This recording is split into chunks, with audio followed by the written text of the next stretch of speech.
आज की क्लास में बेटा हम टॉपिक ले रहे हैं आपका यहाँ पे फाइनल अकाउंट का बैलेंस शीट। बैलेंस शीट को समझने के लिए बेटा सबसे पहले हमें इसका फॉर्मेट समझना है यहाँ पे, तो ध्यान से पहले फॉर्मेट देख लीजिए एक बार।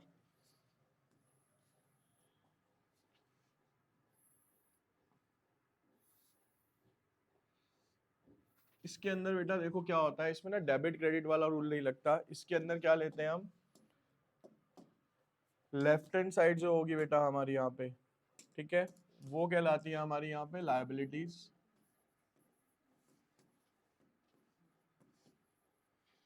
अमाउंट,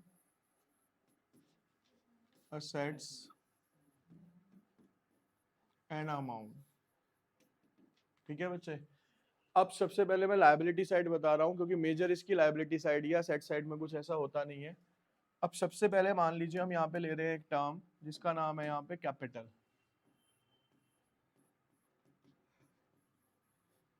ठीक है, अब हमने यहाँ पे कैपिटल लिया बच्चे, तो कैपिटल के हमने अकाउंटिंग इक्वेशन के अंदर भी रूल्स पढ़े थे और लास्ट क्लास में मैंने आपको पीएनएल कराया था। तो पीएनएल के अंदर क्या निकल के आता है एंड रिजल्ट, या तो नेट प्रॉफिट या नेट लॉस। वहां पे क्या लिखवाया गया था आपको, ट्रांसफर टू कैपिटल अकाउंट। क्या लिखा था हमने एंड में वहां पे, transfer to capital account. That mean जो भी नेट प्रॉफिट या नेट लॉस आएगा वो कहाँ पे जाएगा, कैपिटल के अंदर जाएगा। अब सिंपल सा लॉजिक है, इसमें कोई रूल लगाने की जरूरत नहीं है हमें कि अगर बच्चे हमें नेट प्रॉफिट हुआ है तो वो कैपिटल को क्या करेगा, इंक्रीज करेगा। तो आप सिंपली अगर हमें नेट प्रॉफिट हुआ है तो यहाँ पे क्या हो जाएगा, प्लस, और अगर हमें क्या हुआ है बच्चे, लॉस, तो वो यहाँ से क्या हो जाएगा, माइनस। ठीक है, और आएगा कहाँ से, ये पीएनएल से आएगा। कहाँ से आएगा आपके पास, ये पीएनएल से। दूसरा इसमें से बेटा जो माइनस होती है वो हमारी क्या होती है, ड्रॉइंग्स। क्या माइनस करेंगे हम यहाँ पे, ठीक है। ये दोनों चीजें आपको याद रखनी है। ये करने के बाद जो अमाउंट आएगा वो कहाँ पे आएगा, आपका लायबिलिटी के बाहर अमाउंट के अंदर आ जाएगा। क्लियर, उसके बाद हमें नहीं करना कुछ भी, आप यहाँ पे सारी की सारी लायबिलिटीज ले लीजिए। अब सारी की सारी लायबिलिटीज क्या होती हैं भाई, लायबिलिटी मेरे पास दो तरीके की है। एक है मेरे पास करंट लायबिलिटी और एक है मेरे पास यहाँ पे फिक्स लायबिलिटी। और करंट लायबिलिटी आपको पता है, कोई भी ऐसा उधार जो कि हमें एक साल के अंदर अंदर शॉर्ट टर्म में पे करना है वो करंट, और जो कोई भी ऐसा उधार जो लॉन्ग टर्म में एक साल से ज्यादा में पे करना है वो क्या होता है बेटा, फिक्स। इस साइड में सिंपल आपको ऑल असेट्स लेनी होती है। ठीक है, उसमें आपकी वही करंट असेट्स, और दूसरी क्या आती है बच्चे हमारे पास यहाँ पे, फिक्स एसेट्स। ठीक है, अब इसका रूल क्या होता है कि आपका क्वेश्चन ठीक कब माना जाएगा, कि जब बैलेंस शीट के अंदर बच्चे आपकी लायबिलिटी और असेट्स क्या हो जाएंगी, एक दूसरे के बराबर हो जाएंगी, यानी दोनों साइड क्या आएंगी आपकी, इक्वल आएंगी। यहाँ पे बैलेंस नहीं आएगा आपका, क्या आएंगी, दोनों साइड इक्वल आएंगी। अब इसका एक बेसिक तरीका समझे हम, हमने बच्चे एक रूल करा कि assets is equals to liability plus capital. यही रूल था अकाउंटिंग इक्वेशन का। तो भाई असेट्स कहाँ पे हो गई, ये रही, कैपिटल ये रहा, लायबिलिटी का तो ये है ही कॉलम पूरा का पूरा। तो असेट्स इज इक्वल्स टू ये सारी की सारी क्या है हमारी, लायबिलिटी अब प्लस कैपिटल। तो वही अकाउंटिंग इक्वेशन को फॉलो कर रहा है, क्योंकि रूल्स क्या लगेंगे हर जगह पे, सेम ही रहने वाले हैं हमारे। तो इस तरीके से क्या बनाई जाती है बेटा, हमारी यहाँ पे बैलेंस शीट बनाई जाती है। क्लियर है, चलिए अब एक क्वेश्चन मैं अभी आपको बुक का कराता हूँ, यहाँ पे जरा ध्यान से देखेंगे आप। सिंपल यहाँ पे फोकस रखिए बस अब अपना बच्चे।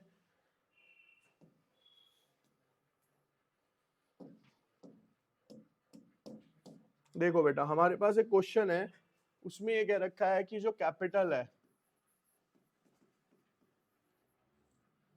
वो है 5 लाख, ड्राइंग्स है 44,000,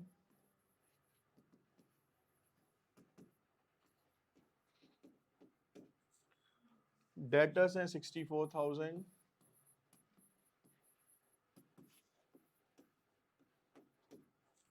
उसके बाद क्रेडिटर्स हैं बच्चे हमारे पास,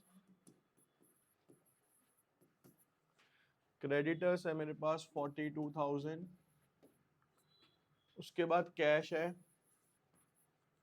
कैश है मेरे पास बेटा 3600, फिर बैंक का बैलेंस है हमारे पास 72,000,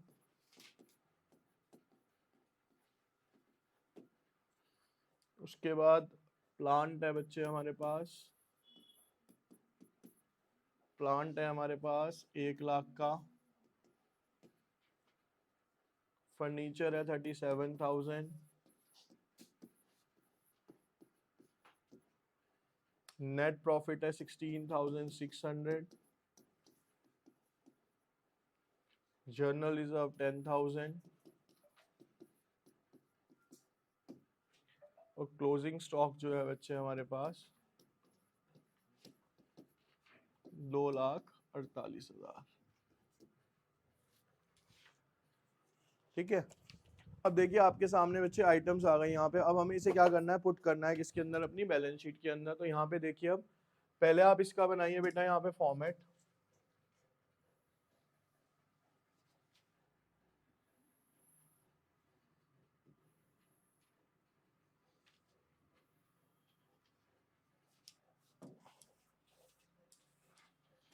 लायबिलिटीज,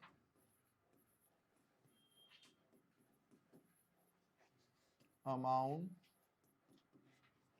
असेट्स, अमाउंट। अब देखो इसको ना पुट करने के बेटा अपने सिंपल से रूल है, जब भी आप इस चीज को पुट करो ना तो आप गलती, अभी चलो मैं फुल फ्लैश क्वेश्चन में समझाऊंगा। सबसे पहले क्या है बेटा हमारे पास, कैपिटल। कैपिटल मैंने कहा बताया लायबिलिटी के अंदर आता है, लेकिन कैपिटल को कभी भी आप फाइनली बाहर मत निकलना, क्योंकि इसमें क्या होती है, हमारी एडजस्टमेंट्स होती हैं। तो कैपिटल लिया मैंने और 5 लाख रुपए अंदर लिख लिए, ठीक है। देयर आफ्टर क्या है, ड्राइंग्स। ड्राइंग्स मैंने क्या बताई थी, कैपिटल में से क्या होंगी, माइनस। तो आप यहां से माइनस कीजिए ड्राइंग्स, 40,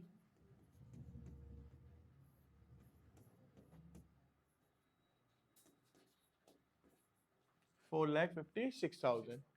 उसके बाद है डेटर्स। डेटर्स का नेचर है बेटा असेट्स। असेट्स है तो कहाँ पे आएंगी, डेबिट साइड, सॉरी डेबिट कह रहा हूँ, असेट साइड। डेटर्स कितनी है हमारे पास, 64,000। देयर आफ्टर है बेटा क्रेडिटर। क्रेडिटर क्या होती है, लायबिलिटी। क्योंकि बच्चे अभी तक कैपिटल का अमाउंट बाहर नहीं गया है, तो आप यहाँ पे नीचे क्या करेंगे, थोड़ा सा स्पेस छोड़ेंगे और यहाँ पे लेंगे क्या, यहाँ पे आप अपने क्रेडिटर्स। क्रेडिटर्स कितने गिवन है, 42,000 के, ठीक है। देयर आफ्टर है कैश। कैश होती है बच्चे हमारी असेट्स, 3600। देयर आफ्टर है आपके पास बैंक,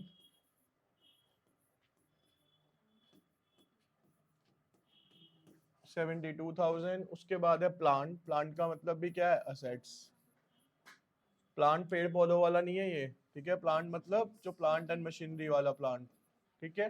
देयर आफ्टर है फर्नीचर, असेट्स होती है अगेन,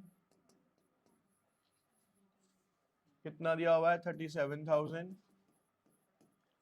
देयर आफ्टर है नेट प्रॉफिट। नेट प्रॉफिट क्या बताया था बच्चे, कहाँ पे ऐड होता है, कैपिटल के अंदर। तो प्लस नेट प्रॉफिट कितना दिया हुआ है, 16,600। अब ये अमाउंट आप बाहर लेंगे तो 0,0,6,12,1,5,6,7 4,72,600। देयर आफ्टर क्या है, जर्नल रिजर्व। जर्नल रिजर्व होती है लायबिलिटी हमारी। जितने भी रिजर्व्स होंगे वो सब क्या कहलाएंगे बच्चे, हमारी लायबिलिटी। तो जर्नल रिजर्व कितने हैं हमारी, 10,000। उसके बाद क्लोजिंग स्टॉक होती है असेट्स। क्या होती है बच्चे हमारी ये, कितना है, 2,48,000, ठीक है। अब हमें इसका क्या करना है, सम। तो सम कर लेते हैं इसका यहाँ पे, 4,72,600 प्लस 42,000 प्लस 10,000, तो 5,24,600, 64,000 प्लस 3,600 प्लस 72,000 प्लस 1,37,000, 2,40,000। तो ये भी कितना आ गया बच्चे आपका, 5,24,000। तो आप देखिए यहाँ पे, और डबल लाइन का मतलब क्या है, यहाँ पे ये क्लोजिंग ऑफ अकाउंट है कि यहाँ पे अकाउंट क्या हो गया आपका, बैलेंस शीट क्या हो गई, कंप्लीट हो जाती है, ठीक है। और यहाँ पे हेडिंग जरूर डालेंगे आप, बैलेंस शीट एज ऑन जो भी डेट होगी, क्लोजिंग ऑफ द मंथ या क्लोजिंग ऑफ द मंथ तो बनेगी नहीं, क्लोजिंग ऑफ द ईयर बनती है, ठीक है, तो 31 मार्च ही आएगा नॉर्मली यहाँ पे आपका। क्लियर है? समझ लो कि बैलेंस शीट मुश्किल है ही नहीं, दिख ही रही है वो हमें।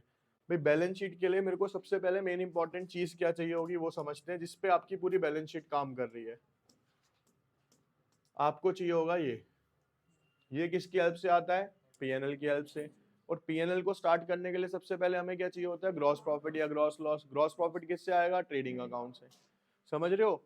इन क्वेश्चंस का बेटा सबसे बड़ा ड्रॉबैक क्या है? अब आपने ये कर लिया, क्वेश्चन ठीक है या गलत है, सॉल्यूशन का सही करा गलत, ना आपको जीपी पे पता चलेगा ना आपको एनपी पे पता चलेगा। आपको कहाँ जाके पता चलेगा? जब आपकी बैलेंस शीट मैच नहीं करेगी, है ना भाई। आपको तो एंड में आके पता चलेगा कि सर एसेट्स और लायबिलिटी मैच नहीं कर रहे, यानी हमने गलती करी है। अब आपको बुक होगी, सॉल्यूशन होगा, या मैं खड़ा हूं तो मैं आपको गलती देख के बता दूंगा, लेकिन एग्जाम में क्या होगा बच्चे कि हमें नहीं पता कि हमारा जीपी गलत है, हमें नहीं पता हमारा एनपी गलत है, तो हमें क्या करना पड़ जाएगा? पूरा का पूरा क्वेश्चन दोबारा से रिवाइंड करना पड़ेगा, और गलती ढूंढना सबसे मुश्किल काम है इस क्वेश्चन के अंदर, ठीक है।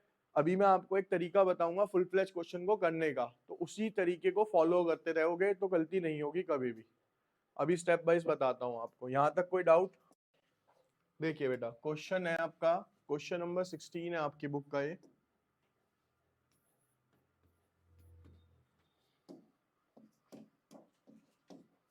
क्वेश्चन में गिवन है बच्चे आपके पास कि जो कैपिटल है वो है 3,60,000। मशीन है बच्चे आपके पास 70,000। सेल्स है आपके पास 9,20,000। परचेज है बच्चे आपके पास 5 लाख। सेल्स रिटर्न है आपके पास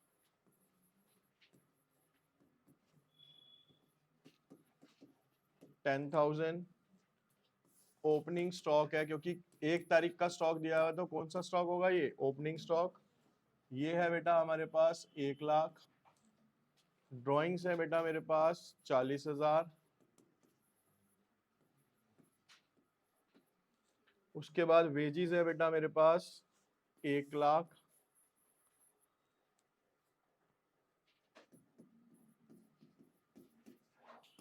इसके बाद कैरेज इनवर्ड है, वो है 5,000। सैलरी है बेटा मेरे पास 60,000। जर्नल एक्सपेंसेस हैं 20,000। रेंट है बेटा 5,000, 50,000। देयर आफ्टर परचेज रिटर्न है, वो है 5,000। डेटर्स गिवन है 3 लाख। कैश है बेटा हमारे पास 40,000। कैरेज आउटवर्ड है हमारे पास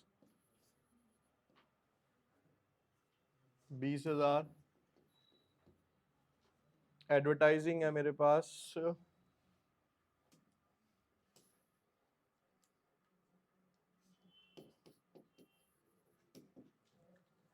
20,000। क्रेडिटर्स है 50,000।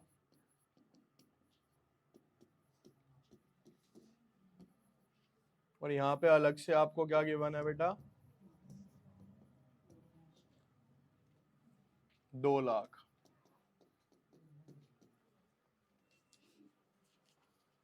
अब यहाँ पे बेटा देखेंगे सबसे पहला काम आपका क्या रहेगा? क्वेश्चन को फॉर्मेट बनाने से भी पहले इसके अंदर एक काम होता है बच्चे हमारे पास। वो काम ये है बेटा कि जब भी आप क्वेश्चन स्टार्ट करें यहाँ पे, जैसे कि हमारा क्वेश्चन यहाँ से स्टार्ट हो रहा है ये, ठीक है, सबसे पहला क्या काम करना है आपने कि एक पेंसिल लेनी है, बुक के अंदर ही आपने स्टार्टिंग से क्वेश्चन को रीड करना है। जैसे कि सबसे पहले आता है बेटा यहाँ पे क्या? कैपिटल। तो आप सिंपल लिख देंगे, कैपिटल के आगे लिखेंगे बी। बी का मतलब ये कहाँ जाएगा? बैलेंस शीट के अंदर। फिर आती है मशीनरी। मशीनरी क्या है? असेट्स होती है, ये अगेन कहाँ पे जाएगी? बैलेंस शीट में। सेल्स होती है बेटा रेवेन्यू कहाँ जाता है, trading, purchase trading, sales return sales में से माइनस होगा, trading, opening stock, drawings capital में से माइनस होती हैं तो बैलेंस शीट, वेजिस क्या है बेटा, direct expense, trading, carriage inward भी क्या है हमारा, direct expense, trading, salary indirect expense है तो पीएनएल, जनरल एक्सपेंस इनडायरेक्ट है तो पीएनएल, रेंट पीएनएल, उसके बाद आता है बेटा purchase return, trading, debtors assets होती हैं बेटा तो बैलेंस शीट, कैश असेट्स होती है तो balance sheet, carriage outward indirect expense है पीएनएल, एडवर्टाइजमेंट इनडायरेक्ट एक्सपेंस है पीएनएल। उसके बाद बच्चे अगला पॉइंट आता है आपका यहाँ पे क्रेडिटर, क्रेडिटर होती है लायबिलिटी, बैलेंस शीट। ठीक है, तो सबसे पहले हमें ये स्टेप करना है कि सबके आगे आप मेंशन करेंगे। अब बच्चे आपने देखा कि क्लोजिंग स्टॉक अलग दिया हुआ है, अब इसका ना रूल समझ लेना। क्लोजिंग स्टॉक क्वेश्चन से बाहर है, जो आपको ऊपर दिया हुआ है ना वो दिया हुआ है ट्रायल बैलेंस। क्या दिया हुआ है एक तरीके से, अगर क्लोजिंग स्टॉक ट्रायल बैलेंस के अंदर ही है, ध्यान से वर्डिंग सुनना, अगर क्लोजिंग स्टॉक ट्रायल बैलेंस के अंदर ही गिवन है तो वो सिर्फ एक ही जगह आएगा। लास्ट क्वेश्चन जो हमने अभी करा था उसमें ट्रेडिंग क्लोजिंग स्टॉक कहाँ था, क्वेश्चन के अंदर ही था, यानी कि वो ट्रायल बैलेंस के अंदर ही है। इसका मतलब है बच्चे कि वो ऑलरेडी एडजस्टेड है, तो वो एक ही जगह आएगा, कहाँ पे, वो बैलेंस शीट के अंदर आएगा। अब अगर क्लोजिंग स्टॉक क्वेश्चन से बाहर है, ठीक है, अभी आप जब नेक्स्ट चैप्टर करेंगे विद एडजस्टमेंट वाला तो देखेंगे जितनी भी एडजस्टमेंट है वो ट्रायल बैलेंस से बाहर ही मिलेंगी आपको।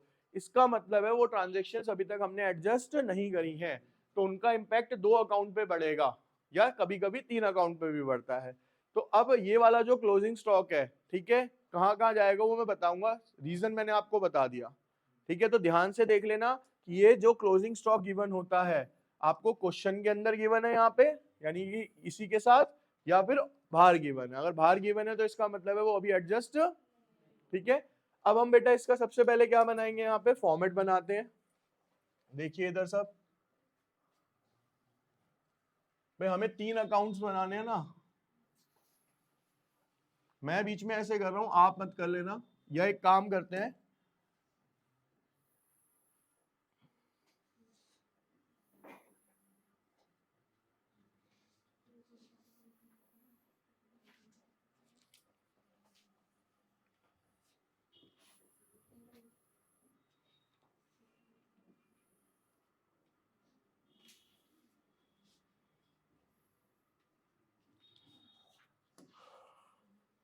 देखिए बेटा हमने ऊपर बना लिया यहाँ पे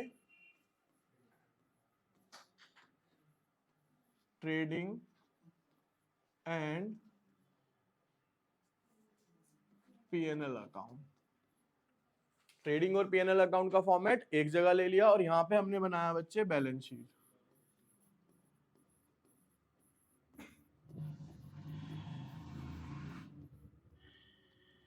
इसके फॉर्मेट में लिखते हैं बच्चे हम यहाँ पे पर्टिकुलर अमाउंट, पर्टिकुलर अमाउंट, यहां पे हम लिखेंगे बेटा लायबिलिटीज अमाउंट, असेट्स, और यहाँ पे भी आ गया आपका अमाउंट।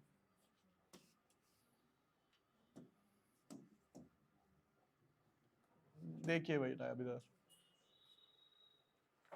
अब बच्चे हमने पहले ही क्योंकि ऊपर मेंशन कर लिया था, अब मैं आपको बताता हूँ क्या है इसके मेंशन करने के, क्या क्या बेनिफिट्स हैं आपको ये समझ लो। सबसे पहले जैसे कि हमने जो चीजें ऊपर मेंशन करी है ना, उसका बेनिफिट क्या मिलेगा। पहली बात, क्वेश्चन बार बार रीड नहीं करना पड़ेगा, तो कोई आइटम मिस नहीं होगी। नॉर्मली आप सब क्या करोगे, मैं बताने के बाद भी बता रहा हूँ, मैं आज बताऊंगा उसके बाद भी आप वही करने वाले हो। आप ट्रेडिंग अकाउंट पहले अलग बनाओगे, फिर पीएनएल अलग बनाओगे। क्या करोगे, पहले पूरा क्वेश्चन पढ़ोगे, उसमें से ट्रेडिंग के आइटम छाट के ट्रेडिंग में रखोगे, फिर दोबारा क्वेश्चन पढ़ोगे, फिर पीएनएल के अंदर रखोगे। ठीक है, उसमें क्या होगा, कोई ना कोई आइटम मिस जरूर होगी कहीं ना कहीं पे। ये जब तक तो इजी लगेगा क्वेश्चन जब तक आपके सामने आंसर है, क्योंकि आपको पता चल जाएगा जीपी सही आया है या नहीं आया, तो आप मैच करने बैठ जाते हो। जब क्वेश्चन के सामने आंसर नहीं होगा ना, तो गड़बड़ होगी फिर इसके अंदर। आपने सबसे पहला स्टेप ही क्या करना है बेटा, इस तरीके से आप सारी चीजें मेंशन करो और एक ही बार में पोस्टिंग करनी है, यानी तीनों अकाउंट अलग अलग कैसे करनी है वो समझो। सबसे पहले क्या है बच्चे हमारे पास, कैपिटल। हमें पता चल चुका भैया कैपिटल आता है सर बैलेंस शीट के अंदर, तो आप जाइए कैपिटल के अंदर, यहाँ बैलेंस शीट, यहाँ लिखा आपने कैपिटल, कितना दिया हुआ था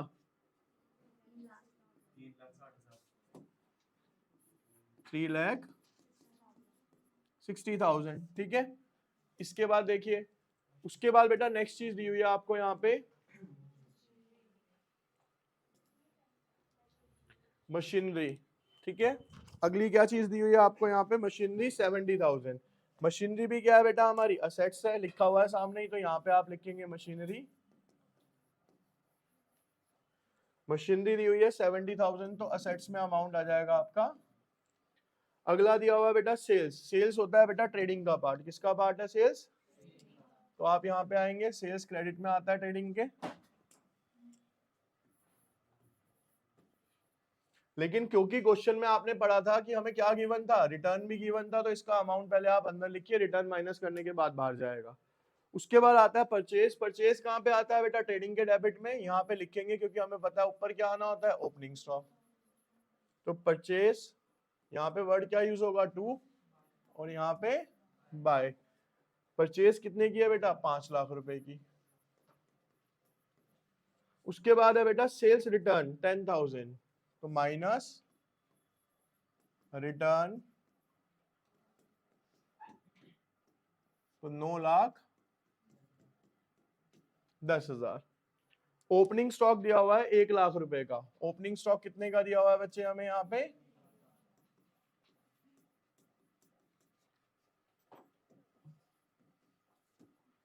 1 लाख। उसके बाद दिया हुआ है ड्राइंग्स। ड्राइंग्स कहां से माइनस होती है भाई? कैपिटल में से। वो दी हुई है बेटा हमें 40,000, 3 लाख।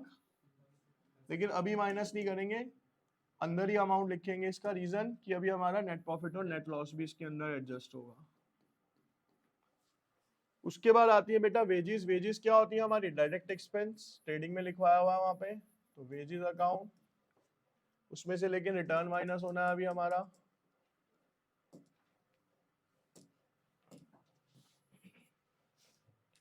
एक लाइन का गैप लेंगे यहाँ पे लिखेंगे आप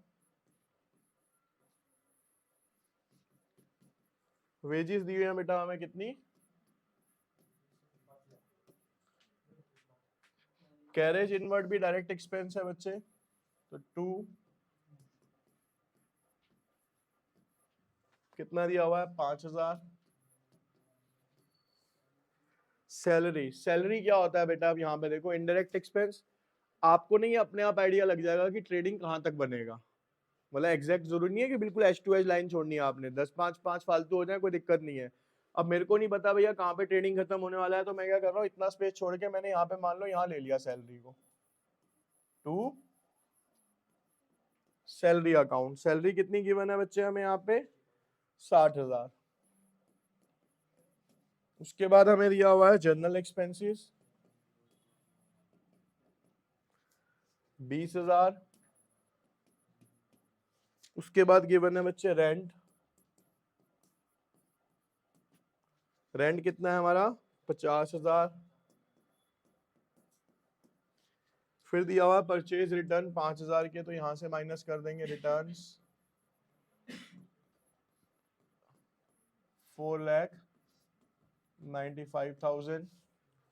उसके बाद है बच्चे डेटर्स। डेटर्स क्या होती है हमारी? असेट्स। डेटर कितने हैं? 3 लाख। उसके बाद है कैश। कैश भी क्या होती है? असेट्स। कैश दिया हुआ 40,000। फिर है कैरेज आउटवर्ड। कैरेज आउटवर्ड क्या होता है बच्चे? Indirect expense. टू कैरेज, वो दिया हुआ है 20,000। फिर एडवर्टाइजमेंट इनडायरेक्ट एक्सपेंस है, ये दिया हुआ है बेटा 20,000। क्रेडिटर्स दिए हुए हमें, लायबिलिटी होती है बच्चे हमारी, कितने दिए हुए हैं? 50,000। उसके बाद लास्ट वन क्या दिया हुआ हमें? Closing stock. कितना है? 2 लाख। तो बेटा क्लोजिंग स्टॉक कहाँ पे आता है? एक तो ट्रेडिंग में, by closing stock account 2 lakh, और एक कहाँ पे आएगा बच्चे आपका बैलेंस शीट के अंदर, कितना आ गया यहाँ पे भी ये 2 लाख। ठीक है, अगर यही क्लोजिंग स्टॉक मेरे को कहाँ पे दिया होता ट्रायल बैलेंस में, तो ये सिर्फ कहाँ पे आता अब आपका बैलेंस शीट में आता, ट्रेडिंग अकाउंट के अंदर यूज नहीं होगा। इसका मतलब वो ऑलरेडी एडजस्ट किया जा चुका है। अब ये करने के बाद नेक्स्ट स्टेप क्या है बेटा, टोटल कर लेते हैं। अब इधर का टोटल करता हूँ तो दिख रहा है मेरे को 11,10,000, तो 11 लाख, सॉरी यहाँ पे नहीं आएगा ये टोटल आएगा बच्चे यहाँ पे। एक काम करते हैं,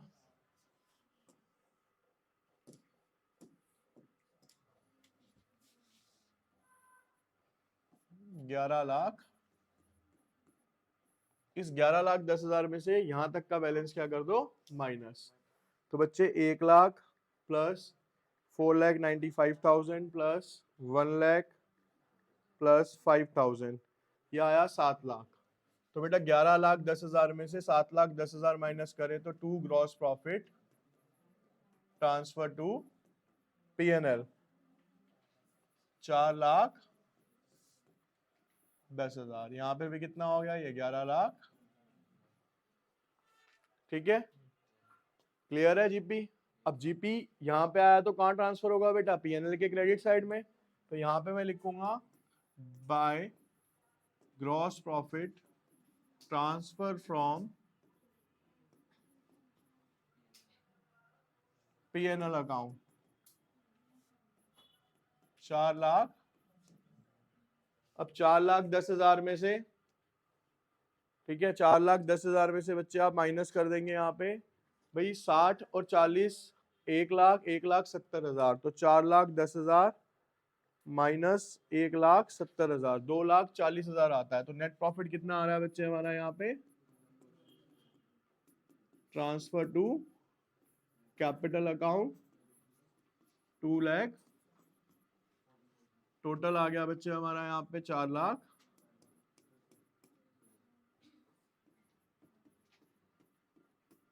ठीक है, अब कैपिटल के अंदर ये प्रॉफिट हो जाएगा यहाँ पे आके ऐड, कितना दिया हुआ है 2,40,000, तो ये हो गया 5,60,000, 50,000 इसमें प्लस करोगे तो ये हो जाएगा बेटा 6,10,000। ठीक है, अब मशीनरी 70,000, देखो 70 3 70 4 10, ये भी कितना हो गया 6,10,000।